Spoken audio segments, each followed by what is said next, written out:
Olá, amigos e amigas do terceiro ano, dos terceiros anos, melhor dizendo, né, do nosso IF-Sudeste de Minas, do Campo Santos Dumont. O objetivo desse vídeo é fazer uma complementação sobre a economia cafeeira no segundo reinado, contextualizando ela em relação à nossa região. Você deve ter notado que o professor que fez o vídeo que eu disponibilizei para vocês trabalhou economia cafeeira de modo geral, dando uma ênfase no seu desenvolvimento na província do Rio de Janeiro e a sua marcha em direção à província de São Paulo. Eu peço que vocês se lembrem que sempre quando eu falar em capitania, nós estamos falando do Brasil colônia, quando eu falo em província, nós estamos falando do Brasil imperial, e quando eu falo em Estado, nós estamos falando do Brasil republicano. Então, como nós estamos estudando agora o segundo reinado, então nós vamos trabalhar Minas Gerais, Rio de Janeiro e São Paulo como províncias. Então, nessa época, o café se tornou o principal produto, né, de atividade econômica no Brasil, né, uma economia essencialmente agrária. Mais de 60% do que o Brasil exportava era oriundo da cafeicultura. E no seu processo de desenvolvimento, de expansão, ela seguiu o curso do Rio Paraíba, se direcionando para São Paulo, mas ela também se expandiu para a região de Minas Gerais, notadamente a região da Zona da Mata e o sul de Minas. E nessa época, durante o século XIX, Minas Gerais chegou a corresponder quase 20% da produção nacional.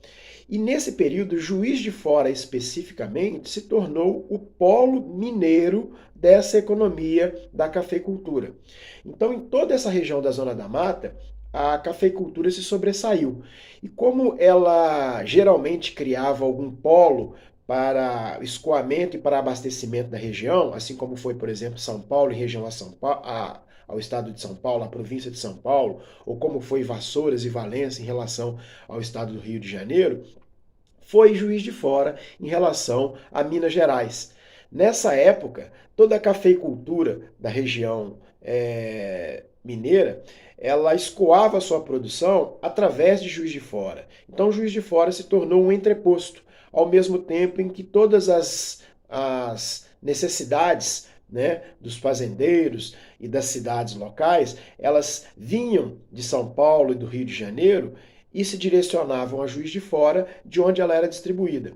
Então foi nesse período que Juiz de Fora experimentou um grande crescimento da sua malha rodoviária, da sua malha ferroviária, porque, sendo ela polo da cafeicultura mineira, evidentemente que para cá convergia uma série de serviços que a caracterizavam então como a cidade mais desenvolvida de Minas Gerais. Então, é nesse período que Juiz de Fora passa a ter o apelido de Manchester Mineira, de Atenas de Minas ou Barcelona de Minas, em alusão a outras cidades muito desenvolvidas, porque no contexto de Minas Gerais, a nossa cidade, ou Juiz de Fora, a nossa vizinha Juiz de Fora, se tornou a cidade mais importante.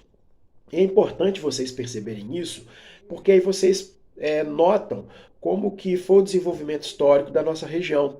Né? Tanto Santos Dumont quanto Juiz de Fora estiveram inseridos nessa economia cafeicultura. E vocês vão perceber que nesse período a principal mão de obra responsável por desenvolver a atividade econômica era a mão de obra escrava.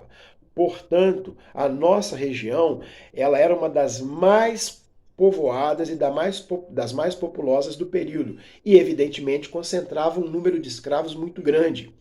E nesse contexto também da cafeicultura é que ocorre a transição do trabalho escravo para o trabalho livre. Então, com a pressão para o desagregamento, né, para a dissolução da economia escravista, Juiz de Fora e a nossa região recebe também um grande número de imigrantes, notadamente italianos, mas também espanhóis, sírio-libaneses, que vieram nesse processo de transição do trabalho escravo para o trabalho livre. Então, o que eu quero com esse pequeno vídeo, bem sucinto, sem nenhum tipo de tratamento, é alertar para vocês que entender o contexto de desenvolvimento da cafeicultura no segundo reinado é compreender como a nossa região ela se destaca e emerge no cenário provincial mineiro e também no contexto nacional como um dos grandes polos produtores de café e também de transição do trabalho escravo para o trabalho livre, como ela concentrava um grande número de escravos e descendentes de escravos. Então, um grande abraço. A ideia básica é essa, fazer essa breve introdução, lembrando a vocês que a nossa cidade desenvolveu então um protagonismo nessa época. Um abraço a todos.